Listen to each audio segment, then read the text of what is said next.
कई बार क्या होता है कि आदमी बहुत मेहनत करी और वो सक्सेस हो गया। सक्सेस का मतलब उसने अच्छा मान सम्मान मिला समाज में और उसको पैसा भी आ रहा है। तो लेकिन टिकाऊ कितना है ये देखो। अमिताभ बच्चन का उदाहरण दे रहा हूँ मैं आपको।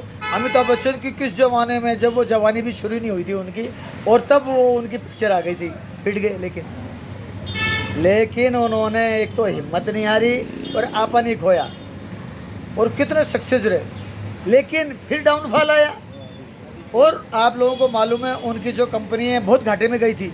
लेकिन फिर भी उन्होंने ना आत्महत्या करने का प्रयास किया, ना हार मानी, ना और कुछ करा, वापिस खड़े हुए और आज बॉलीवुड के भगवान कहलाते हैं भैया। देखो इस उम्र में 80 साल के लगभग हो गए या ऊपर हो गए होंगे, कुछ एग्जैक्ट तो मेरे को नहीं पता। लेकिन आप देखो भगवान मानते हैं सब लोगों, मैं भी इज्जत करता हूँ, सभी लोग इज्जत करते हैं। क्यों? उनकी इस क्वालिटी का नहीं कि ना वो हीरो रहे हैं या हीरो है, नहीं, उन्होंने आपा नहीं खोया, विनम्र बने रहे। लोगों ने खूब उनको गालियाँ दी होंगी जब उन्होंने बिल्कुल सड़क पे आ गए थे, पैसे नहीं रहे, कर्जदार हो गए थे। लेकिन उन्होंने सबको कहा दूंगा, मैं हाथ जोड़ के दूंगा, सबका पैसा लौटाया, सरकार का भी और लोगों का भी, और आज वापस वही बारे नारे हो गए। तो कहने का मतलब है फलदार पेड़ तो बनो, लेकिन भाटे खाने के लिए भी तैयार रहो, पत्थर खाने के लिए भी तैयार रहो। क्योंकि जो फलदार पेड़ होगा उसी पे पत्थर आएंगे।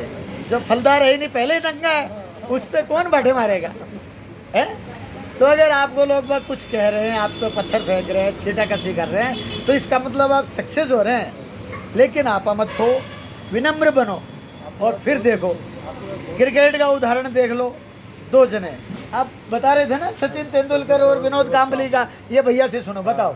दोनों ने बराबर शुरुआत की, बराबर सक्सेस पाई, बराबर चले, लेकिन विनोद कांबली हवा में आ गया तो उसने मतलब डाउनफॉल शुरू हो गया। और सचिन तेंदुलकर विनम्र रहा, सौम्य रहा, उसने सक्सेस को पचाया, तो आज वो भारत रत्न है। भैया का कहना, अग्रवाल जी का कहना है कि क्रिकेट का शौक है इनको, तो इसलिए ये क्रिकेट की नॉलेज रखते हैं। तो ये यूँ कह रहे हैं कि विनोद कांबली सचिन तेंदुलकर से अच्छा खेलते थे और सक्सेस भी रहे, और सचिन तेंदुलकर भी अच्छा खेलते थे, वो भी सक्सेस रहे। लेकिन सक्सेस टिकाऊ किसकी रही भाई? किसकी रही टिकाऊ? आपको मालूम है सचिन तेंदुलकर विनम्र बने रहे, हमेशा किसी भी छिटाकसी में नहीं, किसी ने कुछ कह दिया चुपचाप कोई बात नहीं, जवाब बल्ले से देते थे। और विनोद कांबली बल्ले से की बजाय मुंह से जबान वो करते, उनको लड़ाई झगड़ा वगैरह इधर उधर का वो करते, तो वो पीछे रह गए ना। आप कहाँ आज कहाँ हैं? देखो सचिन तेंदुलकर क्रिकेट के भगवान कहलाते हैं, है कि नहीं है? तो मेरे कहने का मतलब है आपको अगर कोई पत्थर फेंक रहा है तो उत्तेजित ना हो, गालियां दे रहा है तो उत्तेजित ना हो। इसका मतलब आप सक्सेस हो रहे हैं और उन लोगों से आगे बढ़ रहे हैं जो आपके साथ थे, उनको जलन हो रही है आपसे, तो उनको पलट के जवाब मत दो। जवाब आपका वक्त देगा भैया। विनम्र बने रहो और अपना काम करते रहो। आप एक दिन देखना वो आपके सारे विरोधी आपके सामने झुक जाएंगे। आप किस किस को क्या क्या जवाब दोगे? गालियाँ दोगे क्या आप? हैं? उलझ के रह जाओगे, तरक्की रुक जाएगी आपकी। तो भैयाओ अनुभव बहुत बड़ी चीज़ है और कार्य करते रहें, आगे बढ़ते रहें।